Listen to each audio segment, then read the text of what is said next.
Hello, everyone. Welcome back to my YouTube channel. I truly apologize. It's been a while since I've posted on here. I'm actually going to do my due diligence to make this more of my main priority, but we'll discuss that moving forward in the video a little later. So stay tuned. I hope everyone is doing well. I hope that you guys are enjoying this holiday season. Like, this is my favorite time of year. Y'all see my shirt? Y'all see my nails? I love Christmas. See the tree in the back. This is my favorite time of year. So I hope that you guys are enjoying it just as much as I am. And for those that live in an area like where I live, where the weather is weathering, do what you need to do to combat that seasonal depression. A lot of people like to deny that they experience it, but it's real. So do what you need to do. Get out. If you need to get out, reach out, whatever, make sure you're taking care of you. I came on here today because I wanted to discuss Real Housewives of Potomac and Married to Medicine because they're picking up.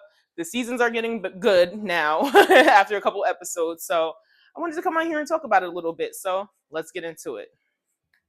I cannot stress enough that Karen, Giselle, with this new attitude, Wendy and Stacey are the future of this show. You got two OGs that are working overtime. I love Karen and Giselle as a duo. They are doing the thing this season. I love them better together than apart. They were supposed to be the bestie buddy buddies that Giselle and Robin flopped to be. Not saying that they don't have a good friendship, but as far as this show goes and actually putting on and giving the viewers what they want, Giselle and Karen are a better duo, and they're giving. So those four, Stacey, Wendy, Giselle, Karen, they're the future of this show. When Giselle and Karen were sitting down with Stacey at the lunch, and they were telling her, "Oh, she needs more," y'all know. It was just so nice, and it was so lighthearted, and it was fun to hear just two women like have experienced life telling this other woman, like, "Listen, you're leaving a divorce. Have your fun. You have your daughter. You're gonna make sure she's great, but have your fun. Live your life." So it was nice seeing that. Um, what else? What else? I do expect a great trip in Panama. Wendy is hosting. The trip is going to be luxurious. Did you see her birthday party? Like, we're going to get luxury. And I don't know if you guys have noticed, but I feel like we are getting a little bit more luxury this season. We still have a long way to go, but it's gotten better. So I can appreciate that. And I do think the Panama trip is going to be beautiful. So we'll stay tuned. I did like seeing Giselle out dating. I do like the gentleman that she's dating. I do not want to butcher his name, but you guys know who he is. He seems like he is technically her type. Like, we've seen her history. I do feel like he's her type, and I feel like he's low-key just playing coy, being the gentleman, and not trying to do too much. It's literally like their first, second dates. He's chilling right now. He wants to be nice. So I do enjoy seeing her out dating and doing her thing. Ashley so much, I really don't care. Honestly, I don't even know why Ashley's still on the show, you guys. Why is she still here? Forehead brings nothing. She brings nothing. It's time for Ashley to go. I'm glad we got to see more of Kiana this episode. I feel like because they shot her thinking that she was going to be a friend and then offered her full time at the last minute, it's reflecting in her scenes and how much we're getting from her during the actual season. So it was nice to see her and Greg, and I'm not sure if it was her brother or his brother, but it was nice seeing them all talking, engaging, her expressing Greg's concerns with her being on the show and if that was going to affect their relationship. So it was nice seeing them even talk about it. Like, even if it is a thing, let us know. We're not going to judge you guys because it's a real genuine concern. We have seen a lot of couples not do well on these shows. So I was enjoying their conversation. The Love Lagoon. That felt like old school Potomac. Like, I'm so glad the husbands were there, the boyfriends, fiancés, whatever capacity they hold. I'm glad the men were there because it made for a nice event. First off, Stacey and TJ, they got it the worst. They got it the worst. And I feel like TJ was kind of putting on to save face, but sweetheart, it's just not giving. Like, and I feel like Stacey is so better than this. I honestly feel like Stacey is just, she's with him for her storyline. She's with him for her storyline. It is what it is. So I just kind of want next season when she does come back, because she better come back. I love Stacey. I love Stacey. she better come back. She needs to come back next season with a whole new man. Oh, me and TJ decided we're gonna move on, blah blah blah. Whatever she needs to feed us, we'll accept it and let her come back with a new man because I know her DMs are about to be blown up now that she's on this show.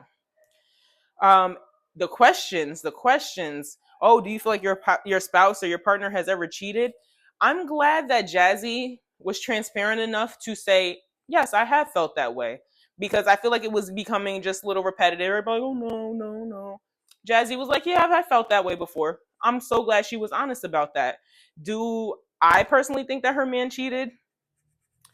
He has babies that are well within the time of you guys being together. Like, no, I don't know. You could say break baby and all this and that, but was it really a break? Anyways, but either way, I'm glad she was transparent about that. The submissive versus dominant, again, Stacy, TJ, I'm not buying what they're selling. I'm not. But do I like Stacy? Yes. Um, who else? Who else? Mia and Jacqueline, get them off my screen. I'm tired of them. Mia, the lies, it's becoming too hard for her to keep up with her lies. And it's just like you could tell every time she has to sit here and backtrack and rehash something, especially when it was seasons ago too. She's struggling to keep up with the stuff that she's got to tell us for this season. You want to bring back old stuff? Get me and Jacqueline off my TV. And Jacqueline, respectfully, why would you pull up to an event that you weren't even invited to? I would not even want to do that. I would not even embarrass myself like that. Like, who does that as an adult? I'm not going nowhere. I'm not welcome. You're bugging. But either way, these are my overall thoughts on this episode of Real Housewives of Potomac. We're going to skate on over to Married to Medicine. Hold on, y'all. Hold on. So, with Married to Medicine, Toya asking Phaedra what's going to make her tick is not the way to get her to open up to you. All you're doing is giving her the inkling that you're trying to use something against her by wanting to know what pushes her buttons. And I'm sorry, like, I understand that Toya requires a level of transparency because she's super open and a very open book. But just because you're that way does not mean that other people are that way. And you cannot necessarily require that of them. I'm sorry. Yes, reciprocity is a big thing when maintaining friendships, relationships, whatever. However, as far as people's business, you just can't. So whatever she's comfortable to share, she's going to be comfortable to share. Do I feel like Phaedra is very private? Yes, but she's a Scorpio. That's the essence of being a Scorpio. They're enigmatic, they're private, they keep a lot of things close to the chest. So am I surprised by Phaedra's behavior? No. But do I understand where Toya's coming from because of how I know Toya to be? Yes. Quad cracked me up talking about this is not what I do. This is not what I do, sis. Y'all are doing cowgirl stuff. Not for nothing. Those accommodations were not bad for the theme. It just simply wasn't. But we got to remember, Quad and Jackie are the bougie ones in the group that Toya truly wishes she was. Yeah, I said it. Jackie telling Toya that she had no substance. I don't need none from Jackie the rest of the season. No, I'm lying. Maybe like 3-4 episodes she can clock back in. But that one line, and that's why we like Dr. Jackie on this show. She hit one line to Toya and cleared. We don't need nothing else from Dr. Jackie. Do I feel like she needed to apologize? Not really, because Toya sent the shot first talking about she was boring. So when I clap back, now you mad? Can't police people's reactions. You cannot police people's reactions and responses to what you say and do to them. So it is what it is. But was she the bigger person? Yes, and that's why we love Dr. Jackie. So it is what it is.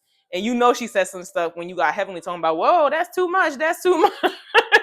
I was appalled that Heavenly was telling Jackie that's too much. Like, what?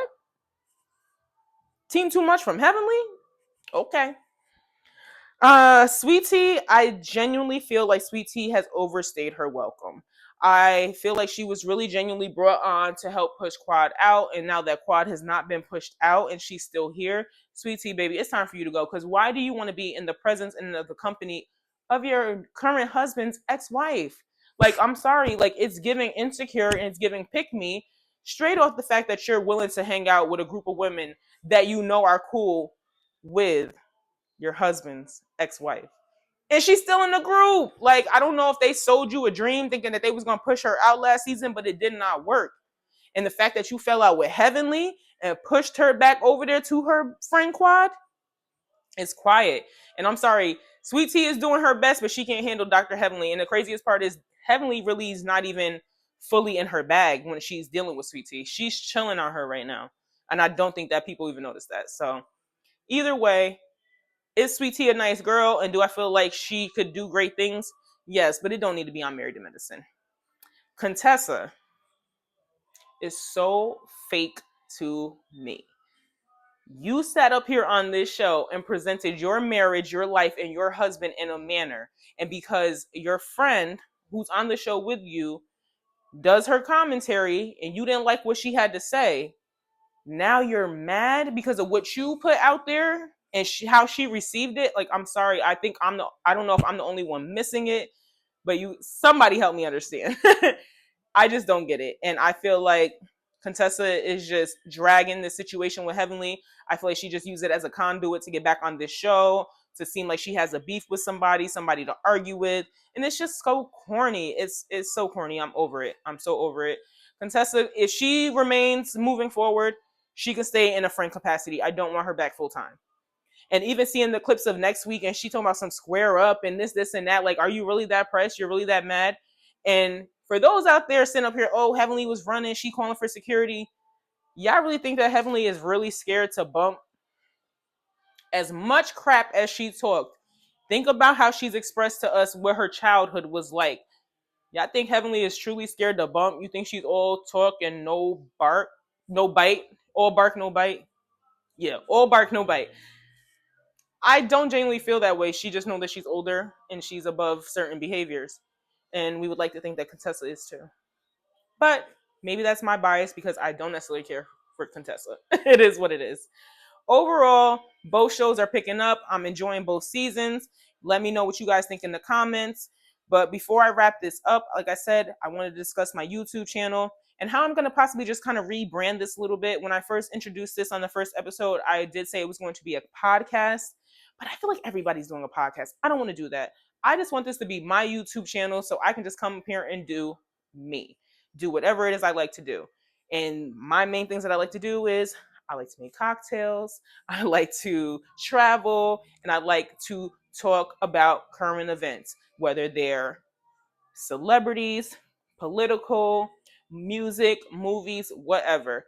That's what this channel is going to be about. So, yes, it'll be conversations with me, but it's just going to be more of an insight into me and who I am.